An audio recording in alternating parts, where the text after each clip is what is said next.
इसमें सबसे ज्यादा भागीदारी शिक्षा मंत्री और एसीएस सिद्धार्थ की है। अगर इन लोग की डिग्री चेक कर ली जाए तो ये खुद दिल्ली और उत्तर प्रदेश से पढ़ के आए हैं।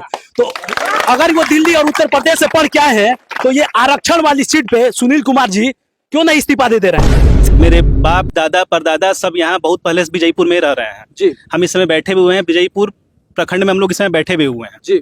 क्योंकि यूट्यूब पे पिछला जो भी वीडियो वायरल हुआ है उसमें लड़के कमेंट कर रहे हैं कि ये सारे लड़के यूपी के हैं। एनआरसी का जो लोग विरोध कर रहे थे उन्हें बांग्लादेशी कहा गया, किसान आंदोलन में जो लोग शामिल थे उन्हें खालिस्तानी कहा गया, और अब इन छात्रों को कहा जा रहा है कि ये यूपी वाले हैं।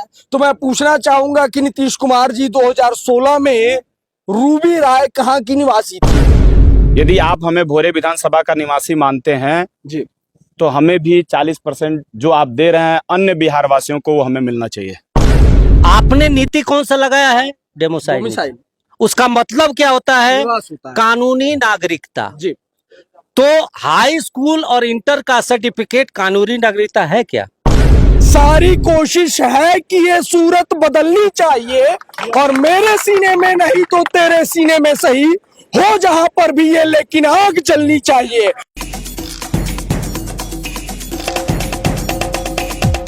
जब हर रात को 12 का गजर होता है, यातनाओं के अंधेरे में सफर होता है, सिर से सीने में कभी, पेट से पांव में कभी, एक जगह हो तो कहें दर्द इधर होता है।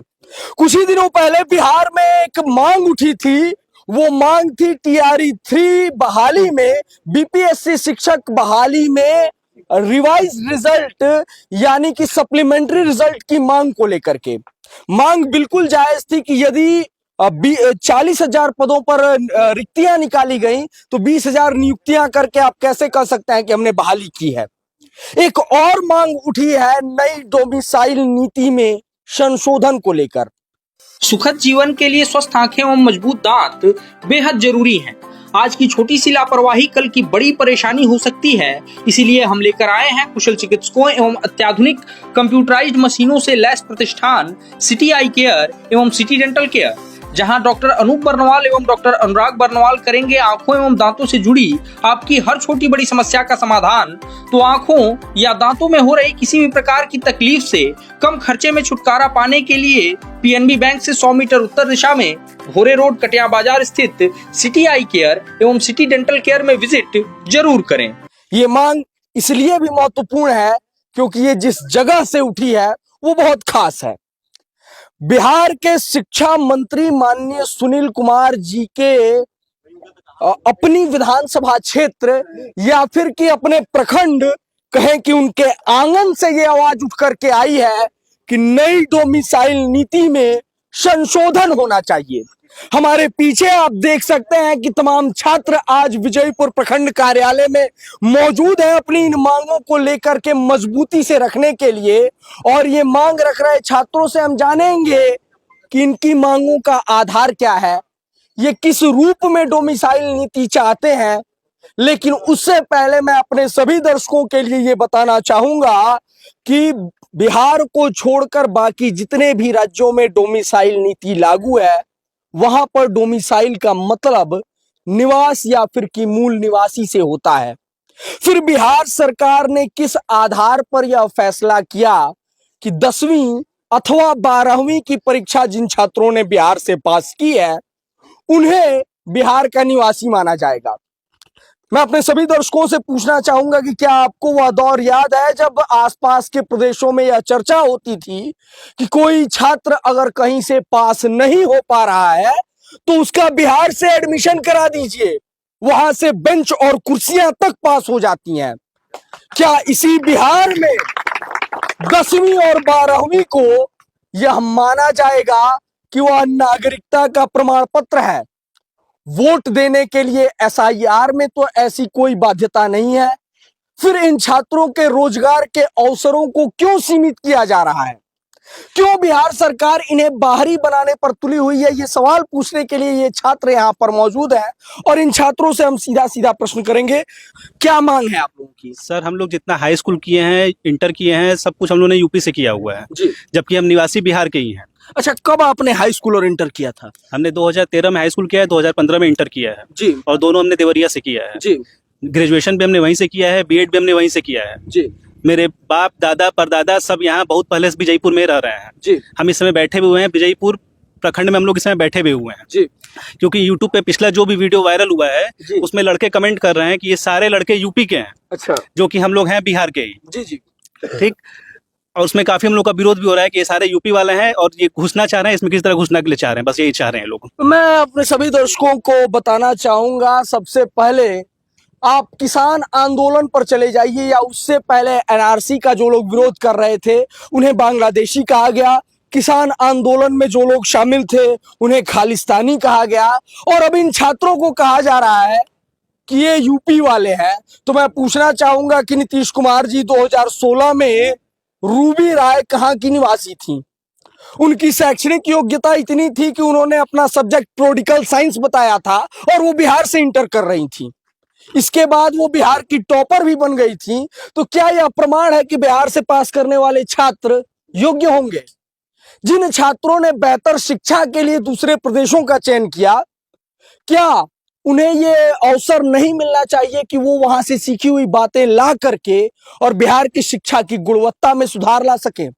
अगर कोई डॉक्टर विदेश से डिग्री लेकर के आता है तो उसे सेवाओं का प्रथम अवसर दिया जाता है, उसके नाम के आगे बाकायदा FR ये 2 अक्षर लिखे जाते हैं, जिसका मतलब होता है फॉरेन रिटर्न, जो कि शिक्षा जगत में एक बड़ी माफ कीजिएगा, स्वास्थ्य जगत में एक बड़ी उपलब्धि मानी जाती है।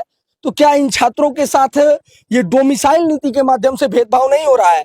आगे एक और छात्र मौजूद है, अभ्यर्थी मौजूद है, मैं इनसे जानना चाहूंगा, चूंकि इनका वीडियो मैंने देखा हुआ था। भाई साहब, आप बताइए क्या आपत्ति है? बैठे रहिए, क्या आपत्ति है आप लोगों को ये नई डोमिसाइल नीति से? सबसे पहले तो मैं शिक्षा मंत्री जी से निवेदन करूंगा जी कि आप हमें भोरे विधानसभा का निवासी मान रहे हैं जी यदि आप हमें भोरे विधानसभा का निवासी मानते हैं जी तो हमें भी 40% जो आप दे रहे हैं अन्य बिहार वासियों को वो हमें मिलना चाहिए जी। दूसरा कि यदि आप हमारी पहचान इस समय मांगेंगे कि हमारी पहचान क्या है, तो मैं एक बात केवल कहूंगा कि आम विद्यार्थी हूं मैं जी। दूसरी चीज, अगर हमारे बारे में आप जानना चाहेंगे, हमारे नाम के बारे में जानना चाहेंगे, तो सरकार के अनुसार हमें अपना सर्टिफिकेट दिखाना पड़ेगा। बिल्कुल, सरकार के अनुसार हमें अपना सर्टिफिकेट दिखाना पड़ेगा, तब हमारी पहचान होगी। 10th का मार्कशीट दिखाएंगे तो हम बिहारी होंगे, 12th का मार्कशीट दिखाएंगे तो हम बिहारी होंगे। अगर बिहार से पढ़े होंगे तो दूसरे राज्यों से, सीमावर्ती स्कूलों से हमने पढ़ लिया है तो हम बिहारी नहीं हैं। आपने कब हाई स्कूल और इंटर किया था? मैं तो 2006 में इंटरमीडिएट पास किया हूँ। 2006 में इंटरमीडिएट आप पास किए थे, नौकरी के लिए आप अभी भी एलिजिबल है? आपकी एज है? बिल्कुल मेरी एज है। मैं अपने सभी दर्शकों से दोहराना चाहूंगा, संभवतः 2012 या 14 में जब हाई स्कूलों में इंटर कॉलेज खोले गए, उससे पहले का दौर यदि आपको याद हो तो आप बताइएगा कमेंट सेक्शन में ईमानदारी से, कितने ऐसे इंटर कॉलेज थे जहां पर छात्र पढ़ाई कर सकते थे? और अभी भी जितने इंटर कॉलेज हैं बिहार में, मैं पूछना चाहूंगा कि कितनों में साइंस के विशेषकर प्रायोगिक कक्षाएं यानी कि प्रैक्टिकल की क्लासेस चलती हैं? इन गुणवत्ताओं के आधार पर यदि किसी छात्र ने बेहतर शिक्षा के लिए, अपने बेहतर भविष्य के लिए दूसरे राज्य का रुख किया, तो क्या आप उसे सिर्फ अपने राज्य में नौकरी से या सेवा देने से इसलिए महरूम रखेंगे कि उसने अपने भविष्य को यहाँ मिट्टी पलीद नहीं किया, बल्कि बाहर जाकर के अपनी स्किल्स को, अपनी गुणवत्ता को बेहतर करने पर काम किया है? आगे आप बताइए, यदि इन धरनों से, आंदोलनों से, ज्ञापनों से काम नहीं चलता है तो आप लोग आए क्या करने वाले हैं? हम लोग चुनाव का बहिष्कार करेंगे। सबसे पहली बात, हम युवा सभी से आग्रह करेंगे कि जो भी प्रत्याशी किसी भी पार्टी का क्यों न हो, अगर वह हमारी आवाज को बुलंद नहीं कर सकता है तो हमारे दरवाजे तक जब वह वोट मांगने जाए हम पहले अपना सर्टिफिकेट दिखाएं। क्यों सर्टिफिकेट? इसलिए दिखाना जरूरी है कि मैं यूपी से पढ़ा हूं। यूपी से पढ़ने वाला अगर जब बिहारी नहीं हो सकता है तो यूपी के पढ़ने वाला वोट नहीं दे सकता। मैं अपने सभी दर्शकों को बताना चाहूंगा कि जिस यूपी से पढ़ने के कारण इन छात्रों को नौकरी से बिहार में महरूम किया जा रहा है, वह यूपी भी इन्हें बाहरी ही मानता है, वहां पर भी इनकी नौकरी के लिए कोई विशेष प्रावधान नहीं बने हैं। एक और साथी हमारे साथ मौजूद है। भाई साहब, मैं आपसे जानना चाहूंगा, थोड़ा सा मैं चाहूंगा हमारे कैमरा पर्सन भी आगे आ जाए। आ जाइए। हर छात्र की मांग को हम नहीं सुन सकते हैं, लेकिन कुछ एक छात्र जो दिख रहे हैं उनसे पूछा जाएगा। ये बताइए कि तमाम छात्र आंदोलनों ने इतिहास रचा है, आप लोगों को क्या लगता है आपका आंदोलन सफल हो पाएगा? जरूर सफल हो जाएगा, हम लोग मेहनत कर रहे हैं। क्या मेहनत कर रहे हैं आप लोग? आगे का चरण क्या है? धरना भी देंगे इसके लिए। धरना देंगे आप लोग? जरूर इसके लिए देंगे। कहाँ देंगे? हर जगह देंगे, विजयपुर में देंगे जी। हम लोग को जहाँ जाना होगा तहाँ भी जाएंगे जी। जहां जाना होगा ये छात्र वहां जाएंगे। और मैं अपनी तरफ से इतना इन छात्रों को आश्वासन देता हूं कि इनकी मांग केवल सड़कों पर या मीडिया चैनलों पर सिमट कर नहीं रहेगी। मैं आज विजयपुर में यह ऐलान करके जाता हूं कि बहुत जल्द ये आवाज आपको सदन में गूंजती हुई दिखाई देगी। सदन के पटल पर यह प्रश्न उठेगा कि डोमिसाइल का मतलब अगर निवास है तो 10वीं और 12वीं को इसका आधार क्यों बनाया गया? एक और छात्र यहाँ पर मौजूद हैं जिनसे हम कुछ जानना चाहेंगे। भाई साहब, आप बताइए। आप अरे बैठे रहिए, बैठकर भी बता सकते हैं। मंत्री जी से आप लोगों ने मुलाकात की थी, मंत्री जी को अपना मांग पत्र सौंपा था, क्या आश्वासन मिला वहां से? क्या कुछ कहा गया मंत्री जी के द्वारा आप लोगों को? मैं आपको बताना चाहूंगा कि इसके बारे में अभी मंत्री जी जैसा बिहेव कर रहे थे, उनको लग रहा है कि डोमिसाइल के बारे में उनको कुछ पता ही नहीं है। मंत्री जी को पता नहीं? वो शिक्षा मंत्री है, उनको पता ही नहीं है। इसमें सबसे ज्यादा भागीदारी शिक्षा मंत्री और एसीएस सिद्धार्थ की है। जी। अगर इन लोग की डिग्री चेक कर ली जाए तो ये खुद दिल्ली और उत्तर प्रदेश से पढ़ के आए हैं। तो अगर वो दिल्ली और उत्तर प्रदेश से पढ़ के आए हैं तो ये आरक्षण वाली सीट पे सुनील कुमार जी क्यों नहीं इस्तीफा दे रहे हैं? सिर्फ ये बिहार के बच्चों जो उत्तर प्रदेश से पढ़े हैं उनके ऊपर लागू क्यों होती है? ये मंत्री जी के ऊपर ये नियम लागू क्यों नहीं होता है? वो इस आरक्षण वाली सीट पे क्यों मंत्री बने बैठे हैं? इस पे भी उसी को विधायक होना चाहिए जो पूर्ण रूप से बिहार से पढ़ा हो। बताइए। क्या बात है। निश्चित तौर पर अगर नौकरियों में यह बात लागू होती है तो राजनीति में भी इसे लागू किया जाना चाहिए। भाई, चित भी मेरी और पट भी मेरी वाली राजनीति नहीं चलेगी। सर है एक जो कि हाथ में बैनर लिए हुए हैं, वोट के लिए हम बिहारी हैं और रोजगार के लिए हम बाहरी हैं। Wrong domicile. मैं आपसे जानना चाहूंगा सर, नई डोमिसाइल नीति में आपको क्या आपत्ति है? तमाम सरकार के प्रतिनिधियों से और सत्ताधारी दल के नेताओं से मैंने यहाँ आने से पहले बातचीत की, तो उन लोगों ने ये कहा कि पहले ही ये आरक्षण मिल रहा है, 60% तो मिल ही रहा है, उसके बाद जो बची हुई सीटें हैं उसमें से 35% महिला आरक्षण है ही, तो इसके बाद हो गया। तो इन छात्रों को उन सीटों पर अपना दांव आजमाना चाहिए। 10% में क्या ये लोग उलझे पड़े हुए हैं? क्या कहना चाहेंगे इस पर? यही तो चर्चा का विषय है जी। आपने नीति कौन सा लगाया है? डोमिसाइल। डोमिसाइल उसका मतलब क्या होता है? निवास होता है। कानूनी नागरिकता। जी। तो हाई स्कूल और इंटर का सर्टिफिकेट कानूनी नागरिकता है क्या? आप मानते हैं उसको? बिल्कुल नहीं। देश में कोई कहीं से भी शिक्षा ले सकता है। भारत में ऐसा कहीं है क्या? नहीं। और ये केवल अगर लगाना ही है तो 100 पे लगा देते। जी। केवल इसमें ही क्यों लगाया गया है? बिल्कुल। और मैं इसलिए इस बात के लिए आया हूं, अभी वोटर के लिए 2003 का हमारा से मांगा गया है, वोटर लिस्ट से नाम काटा गया और बोला गया बीएलओ के माध्यम से कि आप अपना सर्टिफिकेट दे दीजिए, आपका नाम जुड़ जाएगा। मेरा सर्टिफिकेट किसान उच्चतर माध्यमिक विद्यालय सल्लापुर उत्तर प्रदेश देवरिया का है।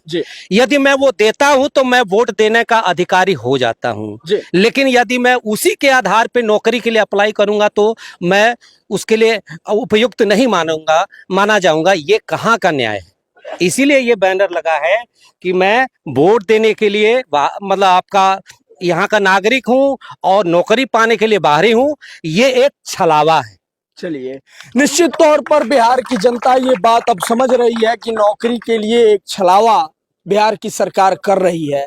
मैं दुष्यंत की पंक्तियां दोहराना चाहूंगा इन छात्रों के लिए कि हो चुकी है पीर पर्वत सी पिघलनी चाहिए, इस हिमालय से कोई गंगा निकलनी चाहिए। आज ये दीवार पर्दों की तरह हिलने लगी, शर्त लेकिन थी कि इसकी नींव हिलनी चाहिए। सिर्फ हंगामा खड़ा करना मेरा मकसद नहीं है, सारी कोशिश है कि ये सूरत बदलनी चाहिए। और मेरे सीने में नहीं तो तेरे सीने में सही हो जहां पर भी ये, लेकिन आग जलनी चाहिए। अगर आपको ये छात्रों की मांग जायज लगती है तो वीडियो को ज्यादा से ज्यादा लोगों तक शेयर करें ताकि एक चीज मैं और कहना चाहूंगा। जी। एक चीज मैं भूल गया। मंत्री जी का कहना है, जी मंत्री जी से देखिए, मंत्री जी से ही मांग सकते हैं ना, शिक्षा मंत्री वही हैं, बिल्कुल। तो नीतीश कुमार से थोड़े मांगने जाएंगे। बिल्कुल। हमारे विधायक भी हैं, वो जी मांगेंगे उन्हीं से।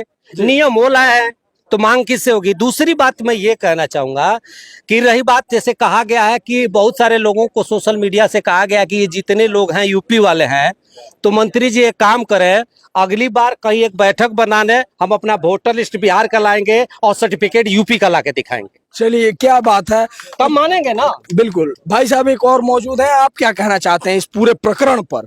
इस पूरे प्रकरण पर लगभग तो सारे लोग जान रहे हैं इस बात को। जी ये अगर जो जानते नहीं तो इतने लोग इसका विरोध नहीं करते। ये सरकार को टीआरई 1 में ही लाना चाहिए था। ये जो नीति लाई, डोमिसाइल नीति, मैं फिर कह रहा हूं कि अगर जो डोमिसाइल नीति आई होती तो बिहार का कोई बच्चा आज बेकार नहीं होता। जो बाहरी लोग उसका लाभ लेकर चले गए वो बिहार के लोग लिए होते। बिल्कुल। आज अगर जो आई भी है, देर से ही सही आई, तो सारे लोगों के अंदर ये खुशी हुई कि चलिए कुछ तो हुआ, चुनाव के ही एवज में, चुनाव के चलते ही हुआ, लेकिन कुछ तो हुआ। आज हुआ भी तो क्या हुआ? कुछ नहीं हुआ। हम बिहार के रहते हुए बिहार के नहीं हैं। हमने क्या पाप कर दिया? उत्तर प्रदेश से पढ़ाई कर ली। हमने क्या पाप कर दिया कि हम सीमावर्ती क्षेत्र में पैदा हुए, यहाँ हमारा गांव है? हमने क्या पाप कर दिया कि हम भाई बिहारी होते हुए बिहारी नहीं है? आज अगर जो अप्लाई है, मेरी उम्र चली गई है, मैं टीआरई 1 में दिया था, उसमें नहीं निकाल पाया, वो मेरी फेलियर थी। लेकिन मैं इस आशा में अभी भी पढ़ाता हूँ, अपने बच्चों को तैयार करता हूँ कि जो मैं नहीं कर पाया वो करेंगे। जब ये नीति आ गई तो वही तो चीज हो गया कि मेरा फ्यूचर भी बर्बाद हो गया। प्रेजेंट तो बर्बाद हुआ ही, डोमिसाइल की वजह से फ्यूचर भी हमारा बर्बाद हो गया। किसको हम कहूंगा कि भाई आइए, हमारे डोमिसाइल नीति की वजह से हमारे बिहार के बच्चों को प्रायोरिटी मिलेगी, हम लोग इसमें सहभागी लेंगे और हमारा नौकरी होगी। निश्चित तौर पर एक नहीं दो पीढ़ियां प्रभावित होने वाली हैं इस डोमिसाइल नीति से। और एक और भाई साहब यहाँ मौजूद है, कुछ आप भी कहना चाहते हैं, बताइए सीमित शब्दों में। मेरे साथ प्यारे बच्चे, जो बच्चे हैं सभी लोग दोस्त हैं, ठीक है। डोमिसाइल नीति तो ये गलत है जी, ठीक है। दूसरी बात ये रह गई कि बच्चों के साथ अन्याय किया जा रहा है। मैं माननीय शिक्षा मंत्री जी से कहना चाहता हूं कि डोमिसाइल नीति में बदलाव करें और बच्चों के बारे में भविष्य में सोचें। दूसरी बात कि मेरी पत्नी है उत्तर प्रदेश की, ठीक है, वो बिहार में आ रही है तो वोट देने का अधिकार है, ठीक है, लेकिन उनको आरक्षण से वंचित किया जा रहा है। क्यों? उत्तर प्रदेश सरकार उनको आरक्षण दे नहीं रही। जब शादी हुआ तो यहाँ की निवासी हो गई, उनको भी तो आरक्षण मिलना चाहिए पति के नाम पे। निश्चित तौर पर एक बड़ा वर्ग यह भी है जिनकी शादियां उत्तर प्रदेश से बिहार में हुई हैं। सुनिए, मेरी पत्नी आई 4 नंबर से छंट गई। क्यों छाटा गया? जब वोट देने का अधिकार है बिहार में तो उनका आरक्षण से क्यों वंचित किया जा रहा है? जब उत्तर प्रदेश सरकार करिए कि शादी हो गया, उत्तर प्रदेश बिहार में चली गई तो उनको यहाँ से लाभ नहीं मिलेगा, उनको बिहार से लाभ मिलेगा। तो आप दे नहीं रहे, वो देगा नहीं तो जाएगी कहाँ? वोट के लिए है, बताइए आप हमको। चलिए, निश्चित तौर पर ये बड़ा सवाल है और ये सवाल अब सदन में पूछा जाएगा। वीडियो अच्छी लगी हो तो ज्यादा से ज्यादा लोगों तक शेयर करें। फिर मिलते हैं किसी और वीडियो में, तब तक के लिए नमस्कार।